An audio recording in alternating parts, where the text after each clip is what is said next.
ప్రపంచవ్యాప్తంగా స్త్రీలందరికీ సమాన హక్కు, వాటా, మర్యాద కల్పించవలెను. ఇది పురుషుల యొక్క బాధ్యత, సొసైటీ బాధ్యత, కోర్టుల బాధ్యత, చట్టం యొక్క బాధ్యత, ప్రభుత్వం యొక్క బాధ్యత. సో స్త్రీలకు సమాన హక్కును కల్పించవలెను. వారికి సమాన హక్కు, వాటా అడిగే రైట్స్ ఉన్నాయి. అన్నింటిలోనూ సమాన హక్కులు కలవని పురుషులు తెలుసుకొనవలెను. వారిని, స్త్రీలను అణిచివేయకూడదు. ప్రపంచవ్యాప్తంగా 19, 20, 21 శతాబ్దంలో స్త్రీ ఉద్యమానికి పునాది వేశారు. స్త్రీలు డిపార్ట్మెంట్ జాబ్స్ అంటే గవర్నమెంట్ జాబ్స్, ప్రైవేట్ జాబ్స్ అంటే ఈ కంపెనీలు, industry, factories, organisations, agencies, trust, NGOs ఏదైనా కావచ్చు. అలాగే political post, jobs, parents assets అంటే తల్లిదండ్రుల ఆస్తులు ఉంటాయి కదా, వాటిలో ఇలా మనం చెప్పుకుంటూ పోతే A to Z అన్ని అంశాల్లోనూ వారికి 50% అంటే సమాన వాటా కలదు. గుర్తుపెట్టుకోండి. స్త్రీ లేని జీవితము ఎడారి లాంటిది,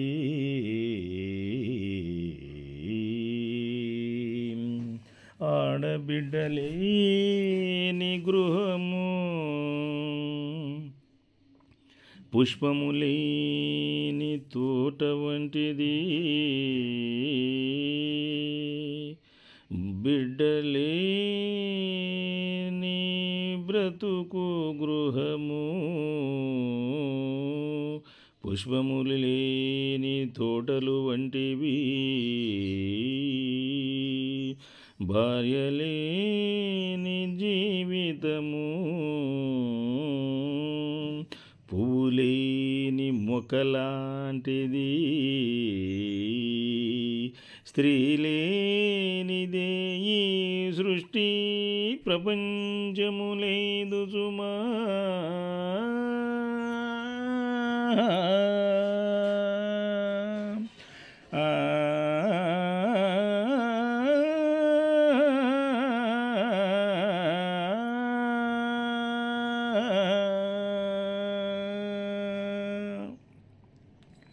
స్త్రీ లేనిది ఈ సమాజమే లేదు, సృష్టి లేదు, ప్రపంచమే లేదు, బ్రతుకే లేదు, పుష్పాలు లేని తోటలు వంటిది, ఎడారి లాంటిది. కనుక స్త్రీకి ఎంతో ఇంపార్టెన్స్ ఉన్నది. ఈ సత్యము తెలియక పురుషులు వారిని అన్నింటిలోనూ అణిచివేస్తున్నారు. తర్వాత వెనకబాటుతనానికి గురి చేస్తున్నారు, హెరాస్మెంట్ చేస్తున్నారు. అన్నింటిలోనూ ఈక్వాలిటీని కల్పించాలి, ఎడ్యుకేట్ చేయవలెను. గుర్తుపెట్టుకోండి. అసెట్స్, వాటాల విషయంలో స్త్రీలు తమ తల్లిదండ్రులతో పోరాడవచ్చును, భర్తతో పోరాడవచ్చును.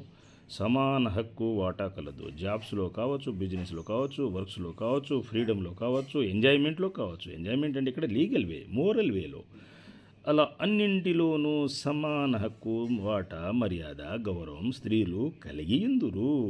దీనిని పురుషులందరూ గుర్తుపెట్టుకోవలెను. ప్రపంచ ప్రజలందరూ గుర్తుపెట్టుకొని స్త్రీలకు సహకరించవలెను, వారిని డెవలప్ చేయవలను, ఎడ్యుకేట్ చేయవలను, మార్చవలెను. రియల్ సైన్స్, ట్రూ గాడ్స్లా బెస్ట్ సిస్టమ్ పాటించేలా చేయవలెను.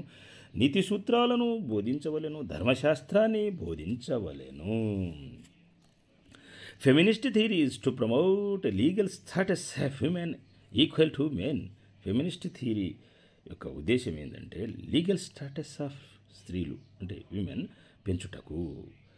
నెక్స్ట్ ఇంకొక అంశం అనండి, వారిని సుఖంగా బ్రతికేలా చేసే బాధ్యత పురుషులదే. వైలెన్స్ ఉండకూడదు, అంటే వారిపైన అఘాయిత్యాలు, బానిస బతుకు ఉండకూడదు, డిస్క్రిమినేషన్, తేడాలు ఉండకూడదు.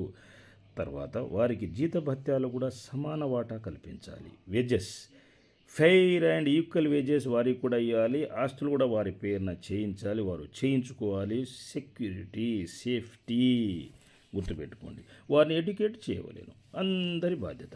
అలాగే ఈ బుర్కా అన్నీ బ్యాన్ చేయాలండి. నలుగురు భార్యలు సిస్టమ్ కూడా కరెక్ట్ కాదు. HIV, AIDS, గన్నోరియా, సిఫిలిస్ అన్ని జబ్బులు వచ్చి చచ్చిపోతారంతా.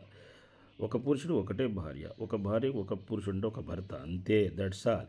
ఈ బీపీ వగైరా తినడం వల్ల ఫ్యాటీ లివరు, బీపీ, షుగరు, తర్వాత ఎన్నో జబ్బులు వస్తాయి. కనుక బీఫ్ అన్నీ బ్యాన్ చేయవాలి.